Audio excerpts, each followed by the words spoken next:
The moment my daughter-in-law handed me an envelope demanding $850 rent to stay in my own home, I already knew the marriage in that house was about to collapse. Not because I yelled, not because I fought back, but because every single bill keeping that house alive was still under my name, and they had no idea. I was standing in the kitchen making tea when Vanessa slid a paper across the counter. "Starting next month," she said casually, "you'll need to pay $850 for the upstairs room." I stared at her.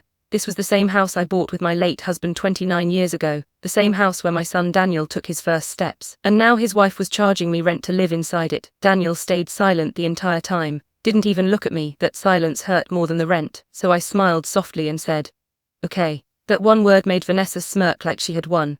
But she had no idea what was coming next. That night I opened my banking app. Gas bill mine, electricity mine, water mine, internet mine, even the heating contract was connected to my account. For 2 years I quietly paid everything while they spent money on vacations, shopping and fancy dinners. And now they wanted rent from me. I cancelled every automatic payment, one by one. Then I booked myself a beautiful small apartment near the river. Quiet, peaceful mine. 3 days later my phone exploded with calls. I ignored the first 7. Finally Daniel texted, "Mom, the heat stopped working." Message followed immediately. "The water company says the account was closed." Then Vanessa finally called me herself. "You can't just abandon us like this." I laughed quietly. "Abandon you?" I replied calmly. "You charged me rent in the home I paid for." Then I hung up. By the end of the week the house felt like a freezer.